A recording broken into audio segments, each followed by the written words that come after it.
Hey, what's up guys? My name is JAXTWIN, and on this channel we talk tech. If you guys are new to my channel, please consider subscribing to stay up to date when I drop new videos every single week. Now, in today's video, I wanted to talk about a phone that I picked up a couple weeks ago, which is the Samsung Galaxy A54, quite possibly one of the best budget phones out there. Now, in this video, I want to talk about what I liked and what I didn't like, as well as cover a few things about this phone. But I wanted to give a quick shout out to my sponsor, Booking.com. So if you guys are interested in traveling this winter or next year, I encourage you to check out Booking.com. Go somewhere, go anywhere, but definitely check out Booking.com. I will leave links down below for you guys to check that one out. Let's go ahead and kick this video off as I normally do with what's in the box. With the Samsung Galaxy A54, you do get the phone, you do get the charger, you do get the manuals as well. The body was actually very interesting. I was super impressed by how clean and how minimalistic the phone is. On the back, you do have the triple camera setup there, which we're going to cover later on in this video. So you do got the Samsung logo out of the way, like it's there, but it's out of the way. Down below, you do have the speaker grill, you do have the Type-C charging port there. On the left side, not much. So this is a very clean setup. On the top, you do have your SIM card tray, and on the right side of the phone, you have your power button and you have your volume up and volume down button. The screen itself is made out of Gorilla Glass 5. You get that on both the front and the back. This phone is IP67, dust and water resistant. You do get the 6.4-inch Super AMOLED screen. It's 120 hertz. It's a HRD 10. We get about 1000 nits of brightness with a pixel density of 403 ppi. Now the resolution on the screen itself is 1080 by 2340. So for anyone who wants to know that. Now we do have Bluetooth 5.3 in this phone.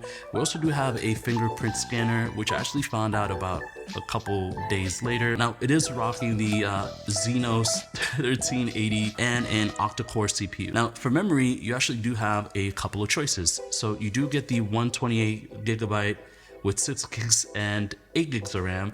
You also do get two 56 gig storage size with a 6 gig RAM if you want that option instead.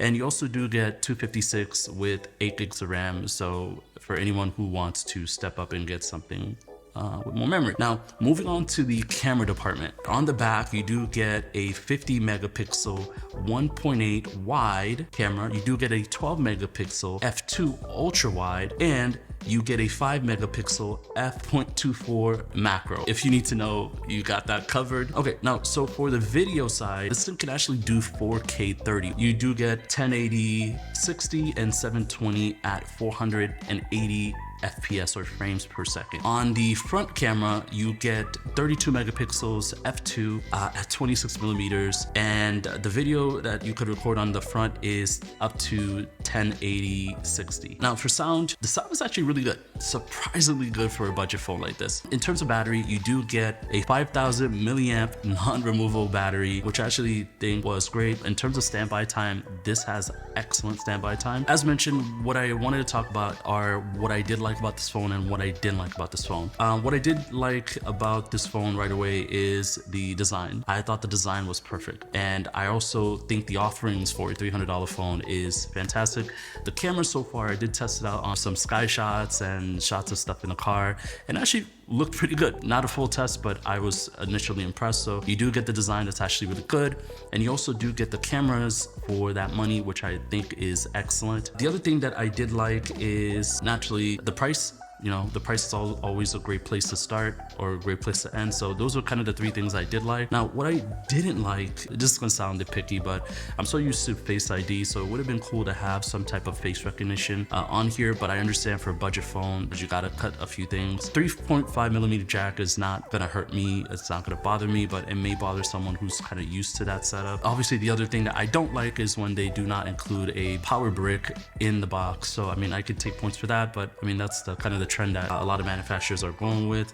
I didn't find too many faults about this phone. Just those two cons for now. I'm still using it. There's not quite a bit that's come up that I can mention, but that has been actually my first initial impressions of the Samsung Galaxy A4. Right now, it is a really good option for a budget phone. Right now, I can't think of a phone off the top of my mind that can actually dethrone this in terms of value. So for what you get, it's a great option.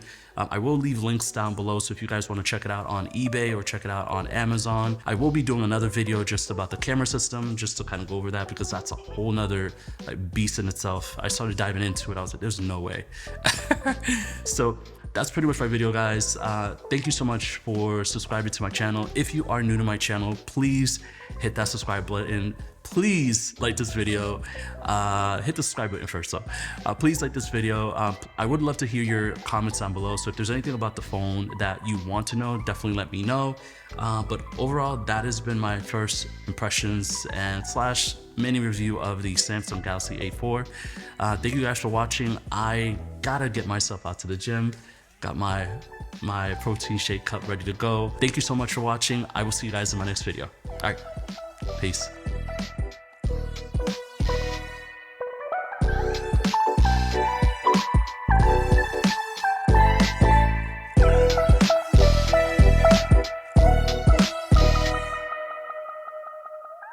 Thank you.